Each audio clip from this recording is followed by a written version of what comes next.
Hey, I'm Courtney Waterman, your tutor. Lover of anime, manga, and math. And you just tuned into another session of Tutor Me Senpai.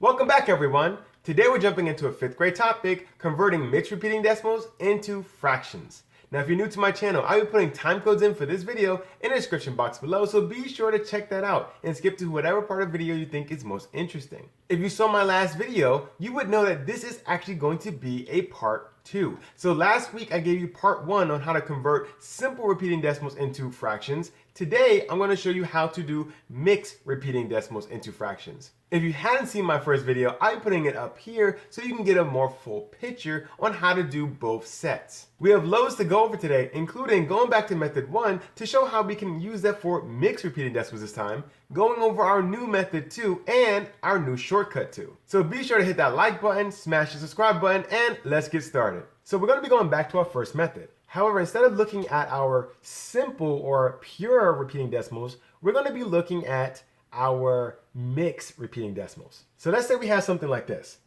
0.832, and that's repeated. 0.832, but the 32 is the thing that's repeated. So the first step is still going to be the same here. We want to set it to x. So x is going to be 0.832, in which 32 is repeated. However, instead of like last time in which we pretty much moved it over, let's say in this case 3 times to make sure that everything is repeated is on the outside, we don't want to do that for the mixed case. And the reason why I work for the pure case is because we're moving it over the amount of digits we have repeated. And in that case, all the things behind the decimal was repeated, so it worked. But in this case, we only have 2 things that were repeated. So instead of moving this 3 times over, we're only going to move it over twice because only 2 things are repeated here. So in order to move over twice, this is going to be multiplied by 100. So you see that step is still the same, but you have to realize what you're moving over. So the rule is you're going to move it over however many times you have something repeated. If you have 2 things repeated, like 3, 2, in this case, you move it over twice. 1 thing repeated, you move it over once. And that's going to be true for pure or mixed. However, for pure, everything ends up shifting over, where mixed, not everything ends up shifting over. But it's important that you only shift it over the amount of times you have something repeated so that everything lines up accordingly. So this is going to be shifted over twice. So 8, 3 is on the outside now.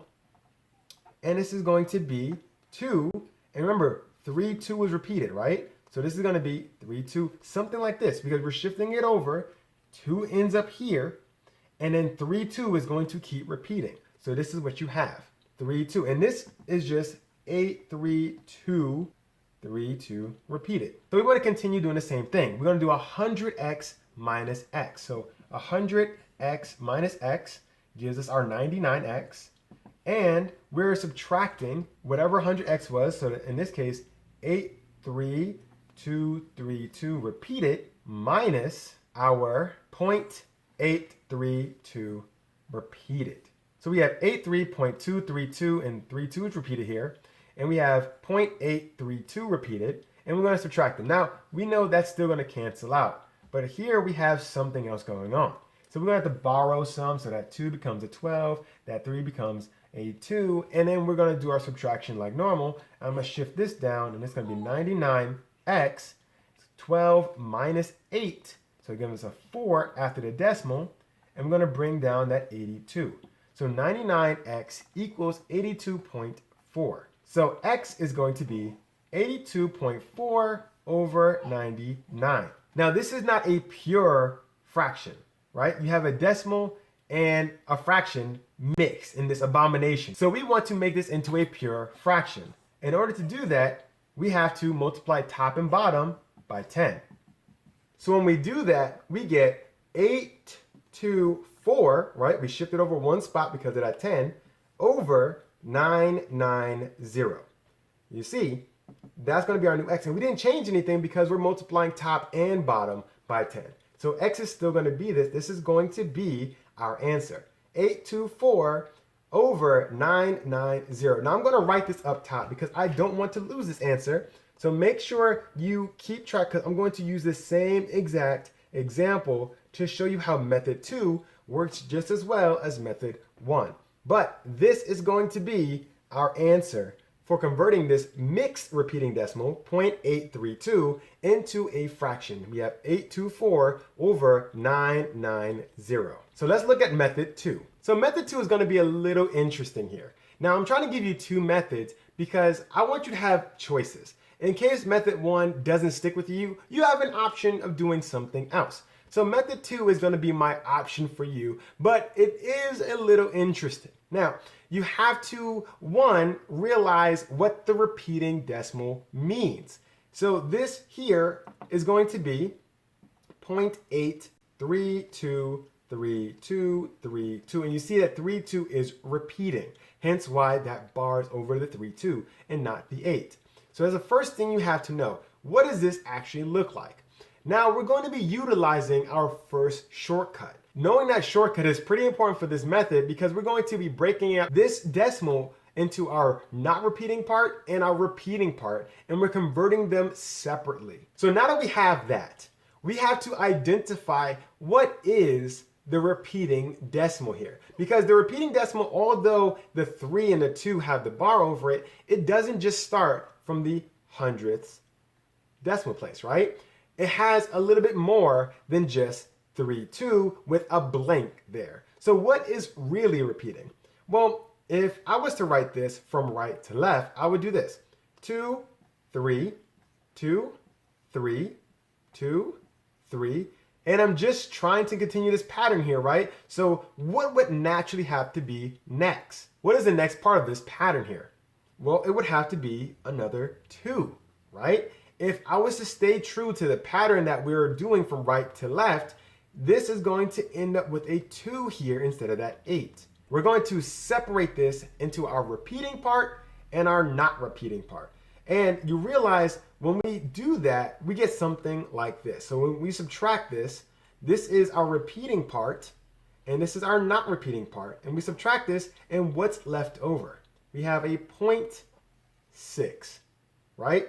0.6 is the thing that's not repeating. Everything else cancels out, and we are left with this 0.6. So we can rewrite this 0.832 into 0.6 plus 0.23 repeating.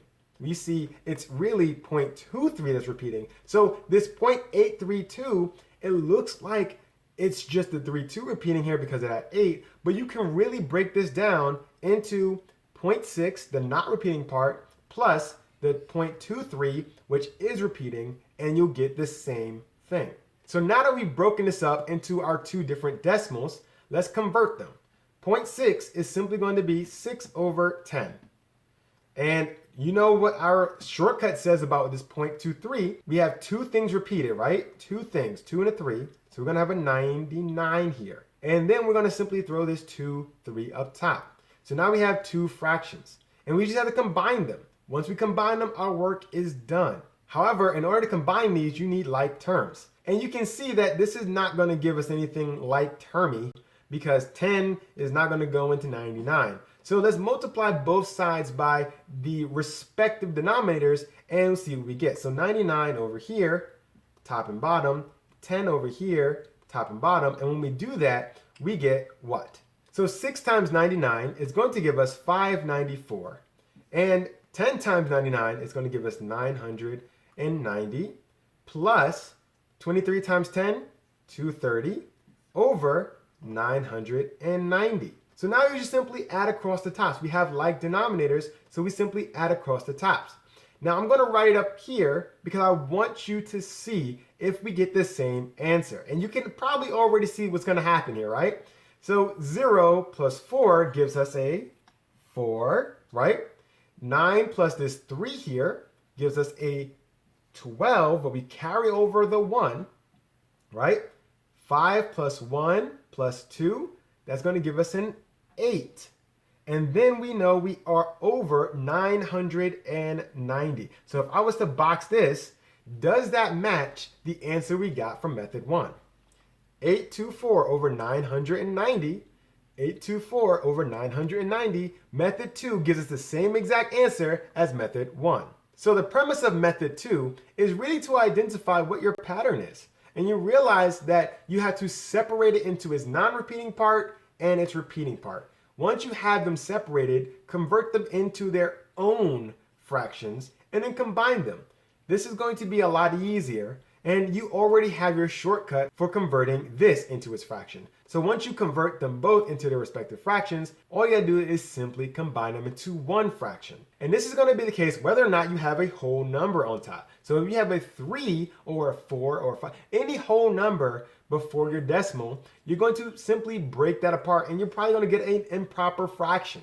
Don't worry, you combine it all the same way. Separate it into your whole, your non-repeating, and your repeating, convert them into your fractions, and then combine them as such. So this is method 2. Now let's wrap up with the shortcut for our mix. So you see, I'm leaving both of these here, and we're gonna take this, and I'm gonna show you how to do this very quickly. So now we have shortcut number 2. We've made it to the end, and if you stuck with me, I appreciate that because you've seen the math behind it, and you will appreciate this shortcut that much more. So shortcut number 2 is going to be so quick. So I want you to check this out. Follow along. We have 0.832, and 32 is repeated, right? We're going to write our fraction. So I'm going to actually rewrite this. I want to use up the entire board for this because it's going to be that quick. So 0.832, write it real big here, right? Our shortcut is going to have us look at this and say, okay, how many repeating parts do we have? Repeating parts are going to be 2 again, right? 3, 2 is repeated, 3, 2 repeated. Every time you have a repeated part, you put a 9. Now this looks very similar to the pure shortcut, right? Well, here's where it diverges. So we put a 9 for every part that's repeated, and we're going to put a 0 for every part that's not repeated. So we have 2 parts repeated, 1 part not repeated, so we put a 0 here. So that's how we get the 990. And for the top, we're going to put the same 832. However, we don't want to just leave it there. We want to subtract the non-repeating part here. What's not under this bar? It's an 8. So we take 832 minus 8, and what is your answer? Well, 824, and we're all over 990. Look at that. So much faster than method 1 and method 2. This is going to be true for any of your mixed repeating decimals. So I'm going to just throw in one more quick one just to show you how easy it is. And I want you to check the math behind this using any one of the 2 methods. Let's say we had a repeating decimal like this, 0.188 with a 5.2 repeating afterwards. Now I'm going to use a shortcut, give you the answer, and I want you to check the math using any one of the previous 2 methods we talked about. This is clearly a mixed repeating decimal. So we're going to, 1, check how many parts are repeating. We have 2 repeating. So for each repeating part, we put a 9. How many parts are not repeating? We have 3 not repeating parts. So each of those is going to put a 0. Then we take the entire top, the entire decimal, and put in the top, just like this. And then we will subtract the not repeating part, the thing that's not under the bar, 188. So when you do this math here, you get something like this. 18,664 over 99,000. And we can simplify this. None of this is simplified here. You can simplify that on your own time. I just wanted to show you how to convert it from a decimal into a fraction, and you can work on how to simplify that further. This is not simplified into its simplest form, so you do that as well and check the math. You see, this was so easy to convert this. However, it might take you a little bit more time with the first 2 methods. Here's your shortcut number 2. And if you stayed this far, kudos to you. I'm sure you appreciate how much faster this is compared to the previous 2 methods, or even maybe compared to what you might have been taught in school. Use this whenever you can, but make sure if your teacher's asking you for something, give them what they want. So I hope you're following to this example, and I hope after seeing both my first video on this topic and our part 2 today, you have a more complete picture on how to tackle not only simple repeating decimals, but mixed repeating decimals and turning them both into fractions. If you have any question about what you see here today, or even last week, or even just your own homework, be sure to put your comments in the comment box below. I'd love to be able to read those and help you as much as I can.